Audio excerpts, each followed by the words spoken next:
Hey guys, welcome to my channel new beginning. My name is Nancy Srivastava. हम लोग BSc की maths पढ़ रहे हैं, जिसमें मैंने अलजेब्रा का काफ़ी टॉपिक कवर अप कर लिया है, ग्रुप थ्योरी को बता दिया है, उससे रिलेटेड कुछ क्वेश्चंस को भी करवा दिया है। अगर आपने मेरा वो वीडियो नहीं देखा हो या फिर आप लोगों को इन सब टॉपिक्स जो मैंने पहले डिस्कस कर चुके हैं, जैसे कि प्रॉपर्टीज पे, abelian group, group monoids, semi group और कुछ question cube root of unity, fourth root of unity and कुछ आइडेंटिटी और इनवर्स के क्वेश्चन मैंने डिस्कस कर चुके हैं अपने प्रीवियस वीडियो में। अगर आप लोग को इस टॉपिक में कोई भी डाउट हो तो आप लोग मेरा प्रीवियस वीडियो देख सकते हैं, और अगर क्लियर है तो इट्स ओके। अब हम बात करेंगे अपने एक नए टॉपिक को, जो कि ग्रुप थ्योरी में ही है, परम्यूटेशन ग्रुप। इसको पढ़ाते हुए हम आगे बढ़ेंगे, और जैसे ही ये अलजेब्रा का ग्रुप थ्योरी खत्म हो जाएगा देन हम लोग स्टार्ट करेंगे डिफरेंशियल इक्वेशन। तो without wasting your time, let's start now. Group theory को हम लोग पढ़ रहे थे, इसमें अब हम बात करेंगे परम्यूटेशन ग्रुप की। परम्यूटेशन ग्रुप क्या होता है? ये परम्यूटेशन आप लोग वो मत समझिएगा जो आप 11th-12th में पढ़े हुए थे कि परम्यूटेशन कॉम्बिनेशन, ये परम्यूटेशन वो वाला नहीं है। ये परम्यूटेशन ग्रुप थ्योरी का परम्यूटेशन है, ये उससे बिल्कुल अलग है। अलग किस तरह से है ये हम बताएंगे, बट हाँ, इस टॉपिक को समझने से पहले एक चीज हम आप लोग को बता दे रहे हैं, या एक चीज आप लोग को पहले से ही ये वार्न कर दे रहे हैं कि आपको मैपिंग अच्छे से आनी चाहिए। मतलब कि मैपिंग में इंजेक्टिव, बाइजेक्टिव, ये सब मैपिंग जो होती है आप लोग अच्छे से सीख लीजिए। अब 11th-12th में बेसिकली ये सब पढ़ाया जाता है, बट अगर किसी भी कारण से आपने वो चीज़ें नहीं पढ़ी हो तो प्लीज़ उसे पढ़िए और रिवाइज करिए, तभी आपको ये चीज़ें समझ में आएंगी। अब मैंने यहाँ पे जैसे 1-1-1-2 यूज़ कर दिया, अब हम इसे एकदम डीपली डिस्क्राइब नहीं करेंगे। अगर हम ये करने लगेंगे तो मेरा आगे का टॉपिक छूट जाएगा, इतना मेरे पास टाइम भी नहीं है। बट अगर आप लोग को ये टॉपिक या मैपिंग नहीं समझ में आएगी, नहीं समझ में आती होगी, तो आप मुझे कमेंट करिएगा, हम मैपिंग पे वीडियो जरूर बनाएंगे। बट अब यहाँ पे हम परम्यूटेशन की बात कर रहे हैं, तो मैपिंग का ज़्यादा इंट्रो नहीं देंगे आप लोग को। बस आप लोग को पता होना चाहिए कि मैपिंग क्या होती है, इंजेक्टिव, बाइजेक्टिव, ताकि आप लोग इस टॉपिक को अच्छे से समझ पाएं। तो अब हम बात करते हैं परम्यूटेशन ग्रुप की। इसकी स्टैंडर्ड डेफिनेशन होती है a non empty set S which is satisfied 1-1 mapping and onto itself is called permutation group। मतलब कि एक नॉन एम्प्टी सेट का मतलब आप लोग समझते होंगे कि नॉन एम्प्टी सेट वो होता है जिसमें एटलीस्ट वन एलिमेंट तो होने चाहिए। ग्रुप फॉर्मेशन में भी आप लोग ये देख रहे होंगे, जितने भी हमने क्या कहते हैं ग्रुप बताए, अबेलियन, चाहे वो किसी भी टाइप का ग्रुप हो, सेमी ग्रुप हो, मोनॉइड, सबके लिए नॉन एम्प्टी सेट कहा गया है। एम्प्टी सेट में ग्रुप फॉर्मेशन की बात ही नहीं होगी, क्योंकि कम से कम एक एलिमेंट जरूर होना चाहिए। तो उसी तरीके से नॉन एम्प्टी सेट की बात हो रही, नॉन एम्प्टी सेट एस है जो कि 1-1 मैपिंग रखता है और खुद में ही ऑन टू होता है, तो वो उसका परम्यूटेशन ग्रुप कहलाता है। 1-1 मैपिंग, और आप लोग जैसे मैं फंक्शन में पढ़े होंगे कि यहाँ पे कोई ए बी सी मान ली मैंने लिया, और इस 1 2 3 इसमें लिया, तो ए की इमेज 1 है, बी की इमेज 2 है, 3 की इमेज सी, मतलब एक यूनिक इसकी इमेज होगी। दो एलिमेंट्स में ना ये जाएगा, ना ये दो एलिमेंट्स पे इस पे आएगा। ये 1-1 की बात होती है। और ऑन टू की बात ये होती है कि इसके कोई भी एलिमेंट्स खाली नहीं होने चाहिए, हर एलिमेंट्स की एक प्री इमेज जरूर होनी चाहिए। और आप लोग ये भी जानते होंगे कि ये इसका डोमेन होता है और ये इसका कोडोमेन होता है, और जो वैल्यूज लाई करती है उसे हम रेंज कहते हैं। ये सब फंक्शन की बात है। फंक्शन इसीलिए मैंने आपको पहले ही कहा कि फंक्शन के बारे में आपको अच्छे से पता होना चाहिए, ताकि आप इस परम्यूटेशन ग्रुप को समझ सको। और नहीं भी पता है, थोड़ा बहुत पता है कि 1-1-2 बाइजेक्टिव मैपिंग क्या होती है, सर्जेक्टिव क्या होती है, तो भी आप इस टॉपिक को बहुत अच्छे से कवर कर सकते हो। अब इसका नोटेशन कैसे होता है कि जैसे कि एलिमेंट्स, ये ऊपर वाले जो ऊपर वाले रो में लिखे हैं ये इसके एलिमेंट्स होते हैं, और जो नीचे लिखे जाते हैं ये इनकी इमेजेस होती हैं। जैसे कि A1 की इमेज B1 है, A2 की इमेज B2 है, A3 की इमेज B3 है, एंड सो ऑन, और AN की इमेज BN है। अगर हम आपको एक क्वेश्चन दें, दैट क्वेश्चन इज कि अगर आपको हम दें कि ऐसा कुछ कि अगर ये 1 2 3 है, 2 3 1 है, ये है। अगर मैंने कहा कि यहाँ पे आप लोग देखो कि 1 की इमेज 2 पे बन रही है, 2 की 3 पे बन रही है, 3 की 1 पे बन रही है।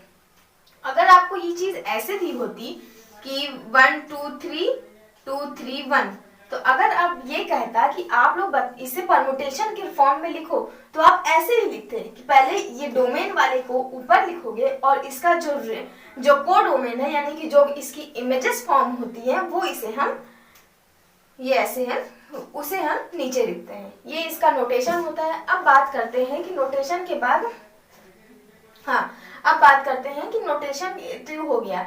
अब इसमें एक चीज और आती है आइडेंटिटी परमुटेशन और इक्वल परमुटेशन। आइडेंटिटी परमुटेशन क्या होता है कि डेफिनेशन नहीं लिखवाते हुए हम आपको सिंपली बताते हैं ताकि कॉन्सेप्ट आप लोग को जल्दी से क्लियर हो जाए और हम इस टॉपिक को अच्छे से आगे बढ़ा पाए। ज़्यादा टॉपिक अगर लेंदी कर देंगे, डिस्क्राइब करेंगे तो टाइम के साथ साथ ये चीज़ें कंप्लीट नहीं हो पाएंगी। तो अगर हम बात करें एक आइडेंटिटी परमुटेशन की, आइडेंटिटी परमुटेशन की, तो आइडेंटिटी परमुटेशन जैसे कि 1 2 3 4 ऐसा है और इसकी इमेजेस भी 1 2 3 4 है। तो इस टाइप के परमुटेशन को हम लोग आइडेंटिटी परमुटेशन कहते हैं कि मतलब जो एलिमेंट है उसका इमेज भी वही हो। तो ये हमारा आइडेंटिटी परमुटेशन होता है। और दूसरी चीज अगर हम बात करें कि इक्वल परमुटेशन क्या होता है, होप सो आप लोग को आइडेंटिटी परमुटेशन समझ में आ गया। इसमें ज्यादा कुछ नहीं है समझने वाला कि देखो आप लोग कि इसका जो डोमेन होता है और कोडोमेन, ये मतलब कि आपका जो एलिमेंट्स है उसकी इमेज भी वही हो। A1 का एलिमेंट 1 एलिमेंट है तो इसकी इमेज भी 1 ही हो, 2 एलिमेंट है तो 2 की इमेज भी 2 ही हो। मतलब किसी और में रैंडमली हम इमेजेस नहीं हो सकती, वो आइडेंटिटी परमुटेशन नहीं होता है। आइडेंटिटी परमुटेशन का यूज बेसिकली हम लोग इनवर्स निकालने में या परमुटेशन इनवर्स निकालने में यूज करते हैं। कैसे यूज करते हैं, जब हम प्रोडक्ट ऑफ परमुटेशन पढ़ाएंगे तब हम आपको बताएंगे कि आइडेंटिटी परमुटेशन को यूज करके या फिर इसका कहाँ कब कैसे यूज होता है, उस बेसिस से हम लोग इसके इनवर्स को बना सकते हैं या फिर निकाल सकते हैं। अब इसके बाद हम बात कर रहे थे इक्वल परमुटेशन की। इक्वल परमुटेशन की अगर बात करें कि जैसे कि हमारे पास दो परमुटेशन है, ये मिट भी नहीं रहा है, जैसे हमारे पास 2 परमुटेशन है 1 2 3, इसकी इमेजेस है 3 2 1, एक ये परमुटेशन है और दूसरा हमारे पास परमुटेशन है 3 1 2 और इधर हमारे पास 1 3 एंड दिस इज 2। अब आप बताओ कि ये इक्वल परमुटेशन है कि नहीं है। अब आप लोग जैसे कि नहीं पढ़े हो तो आप लोग यही कहोगे कि इक्वल नहीं है, बट अगर जो लोग पढ़े हैं उन्हें पता होगा कि इक्वल परमुटेशन क्या होता है। इक्वल परमुटेशन कुछ नहीं होता, इसमें ये आइडेंटिटी, अब कभी कभी लोग कंफ्यूज हो जाते हैं कि आइडेंटिटी परमुटेशन और इक्वल परमुटेशन एक होता है, बट नो, आइडेंटिटी परमुटेशन ये होता है और इक्वल परमुटेशन में अभी आपको डिफरेंस बताते हैं कि जैसे कि 1 की इमेज, एक परमुटेशन हमको दे दिया कि 1 की इमेज 3 बन रही है, 2 की इमेज 2 बन रही है, 3 की इमेज 1 बन रही है, तो इमेज फॉर्मेशन भी अगले परमुटेशन में भी ऐसा ही होना चाहिए। जैसे कि यहाँ पे 1 की इमेज 3 बन रही है, इधर भी देखो 1 की इमेज 3 ही बन रही है और इधर 2 की इमेज 2 बन रही है, इसमें भी देखो 2 की इमेज 2 ही बन रही है और इसमें 3 की इमेज 1 बन रही है, इसमें भी 3 की इमेज 1 ही बन रही है। मतलब इमेजेस जो है एलिमेंट्स की सेम बनती हैं। बाकी आपका ये नंबर ऑफ एलिमेंट्स इधर लिखें उधर लिखें नो मैटर, बट आपकी एलिमेंट्स की इमेजेस जो है वो दोनों ही परमुटेशन में सेम होती हैं। इस तरह के परमुटेशन को हम लोग इक्वल परमुटेशन कहते हैं।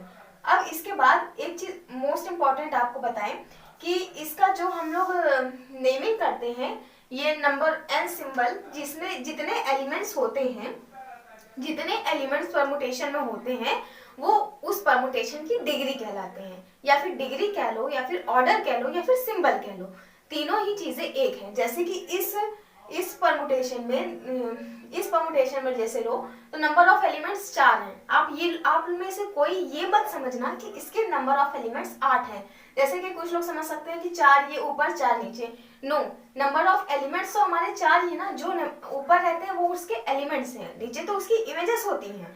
तो हम नंबर ऑफ एलिमेंट्स की बात कर रहे हैं, तो नंबर ऑफ एलिमेंट्स जितने भी उस परमुटेशन में प्रेजेंट होंगे वो उसका ऑर्डर या फिर डिग्री या फिर सिंबल कहलाता है।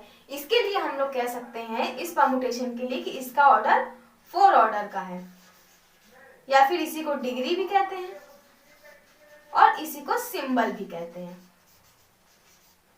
ये बातें हो गई परमुटेशन की कि जितने नंबर ऑफ एलिमेंट्स होंगे वो उसका ऑर्डर, डिग्री, इस तरह के या फिर सिंबल कहलाएगा। अब अगले लेक्चर में हम लोग बात करेंगे कि प्रोडक्ट ऑफ परमुटेशन कैसे निकालते हैं, देन उसके बाद आगे की चीजें डिस्कस होंगी। तो आज का वीडियो बस यहीं तक। अगर इसमें कोई भी डाउट आप लोगों को होगा तो प्लीज कमेंट में, हम आपके डाउट्स को क्लियर करने की पूरी कोशिश करेंगे। Thanks for watching my video. Bye bye.